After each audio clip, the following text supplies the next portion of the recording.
It's 11:42, goddammit. Who has the audacity to show up to a place 14 minutes before they close and then stay an hour past closing? I hate all of you. I also have a life, damn it. So now your boy's about to take fucking pre-workout at 12 at night.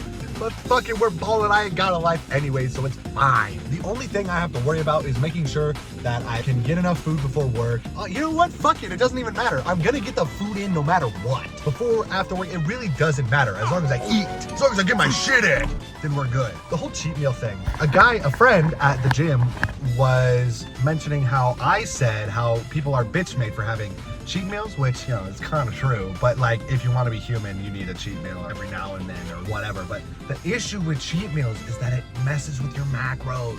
How are you gonna gain 0.5 pounds per week? How are you gonna gain the exact optimal amount of weight if you having a cheat meal? It fucks with your numbers. Like, yes, you can like perfectly track it, but I know your bitch ass isn't gonna perfectly track it. I know better than you because I am you. So we just stay away from cheat meals and we're fucking balling, honestly. I weighed in at 200 today. So the calories that I'm eating are increasing my weight. I don't know how much they're gonna continue to increase my weight until I cap, but we're gonna fucking find out and see. But today is back in motherfucking thighs. Actually, I think it's back in tries or back dealt in thighs. I don't know. It's back in fucking something, man. We'd like to take a moment to announce that. Good news, guys. With size comes strength. And since I'm getting stronger, do you know what that means? I get to add weight to my goddamn lift.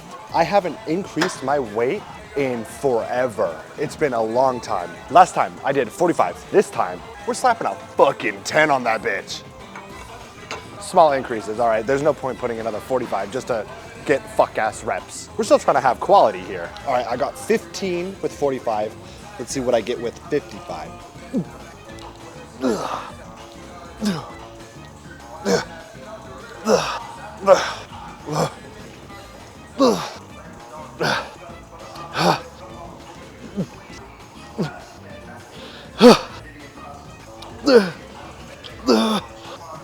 No.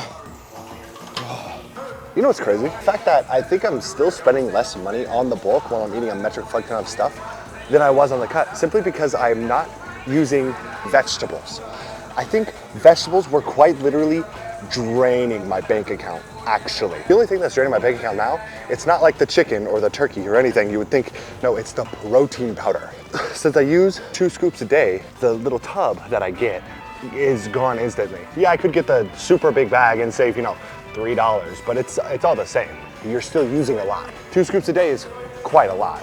I was using even more for my frosting, but I simply just got rid of the protein powder in my frosting that tastes exactly the same. So, plus my protein is way high, so it's not like I need it, you know. My protein is at 310 grams. That's not intentional. You do not need that much. One gram per pound of body weight is typically what you should shoot for. What did I say I got, 14? Oh, we're getting strong, bitches. I kind of wish I knew how much dedication somebody like C-Bum was putting into like his training, his nutrition and stuff like that. From what I understand, everyone with a coach is kind of just like blindly listening to what their coach is saying. So maybe not C-Bum is a good example. Maybe somebody like who's self-taught.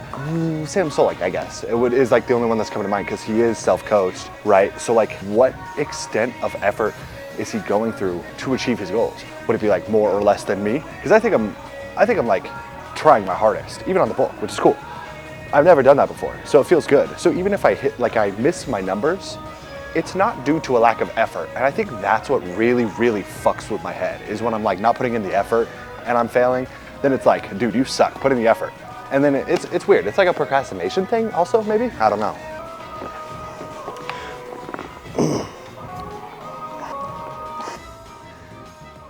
That's why I'm worried that if I have even just a singular cheat meal, I'm gonna spiral into a failure. So I just kind of want to not. I kind of just want to stay perfect.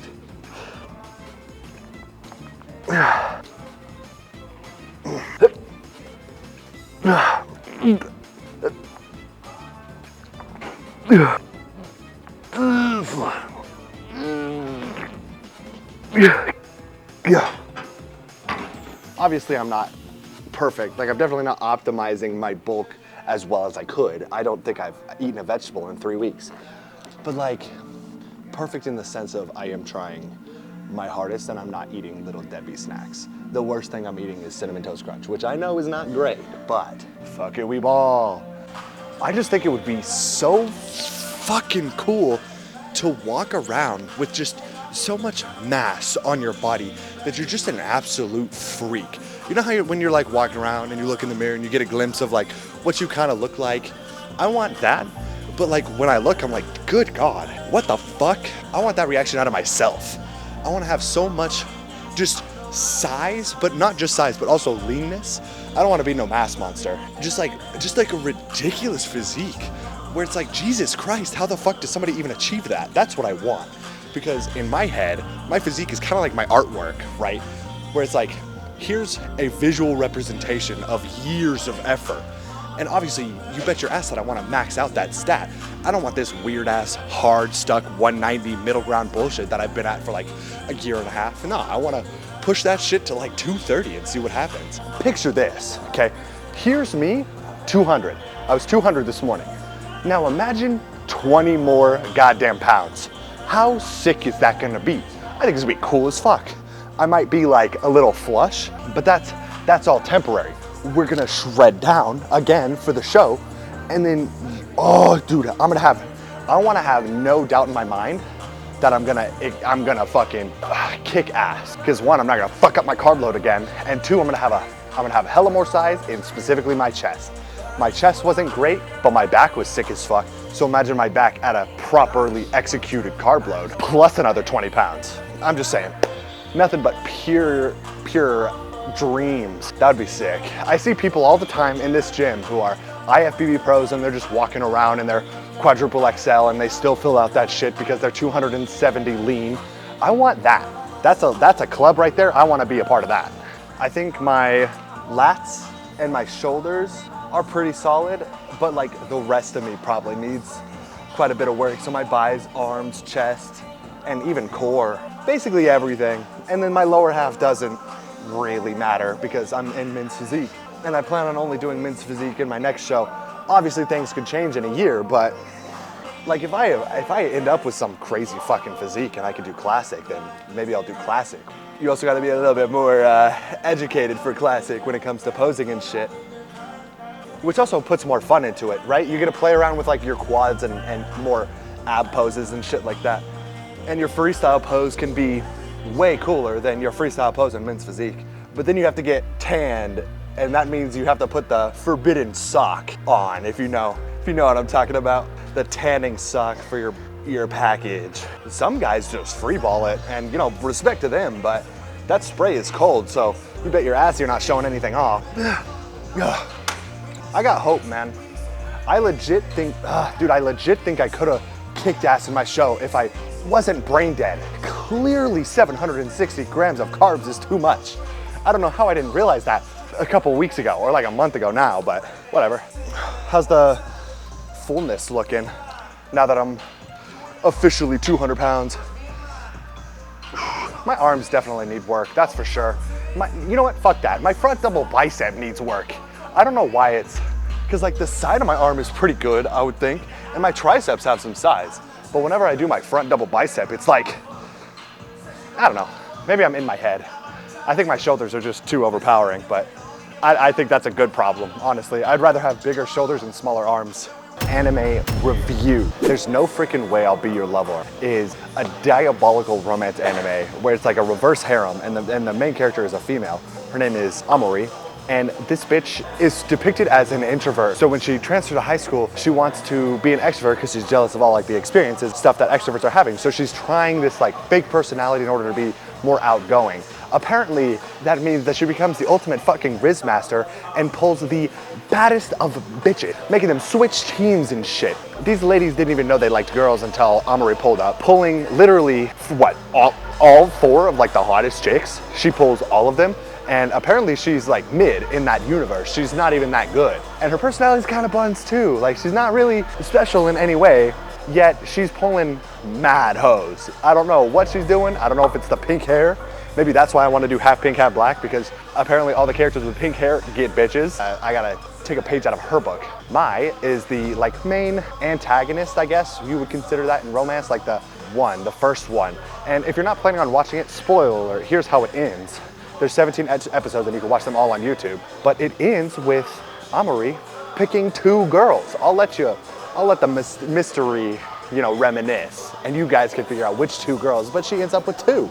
That fucking whore. And they're cool with it. That's the crazy part. Teach me your ways, girl, damn. I'm a little jealous.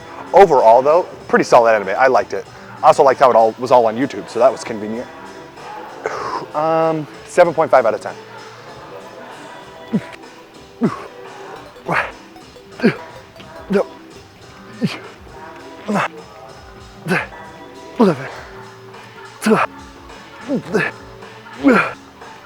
Nope. Damn. Okay, she's gone now. There's an alt girl here, like a legit alt girl. God damn.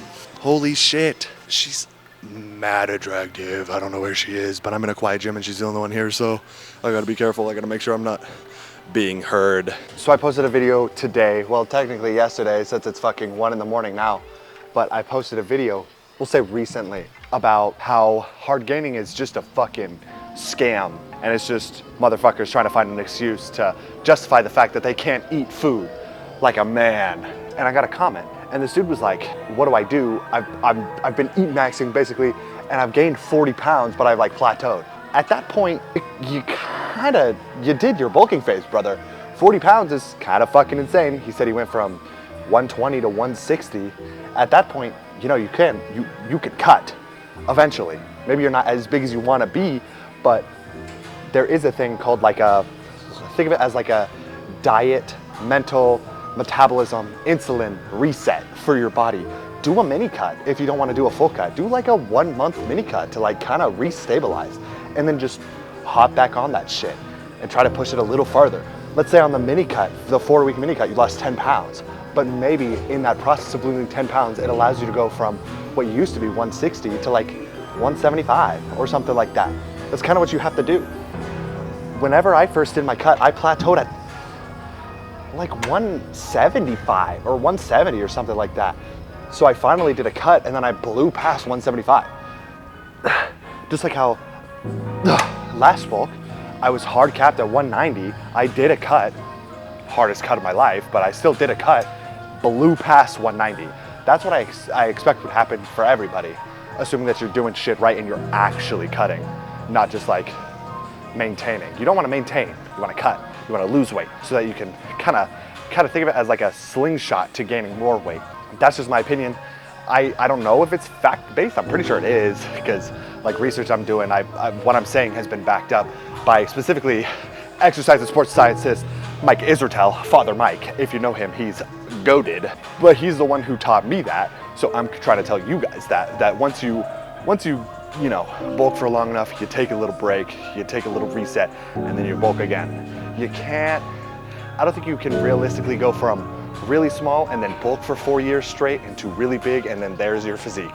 It's a staircase. You have to I wouldn't even say it's a staircase. It's like a hill, right? But like a graph, and you're going constantly up and down, but then you zoom out and it's linear. That's kind of how you have to think about it. I'm looking to build a slutty V taper here. So like maximum lat width.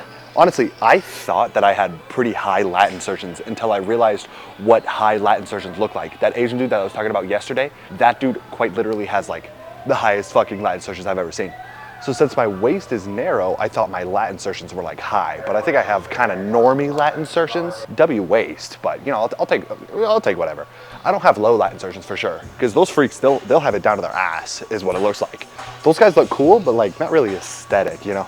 We're trying to look aesthetic, sexy style. What woman doesn't love a good back?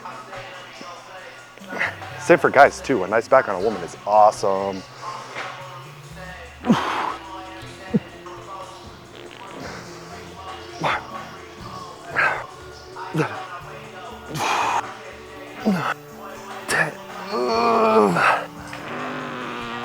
Okay. I'm gonna try to get like a more slutty version of a thumbnail for this video.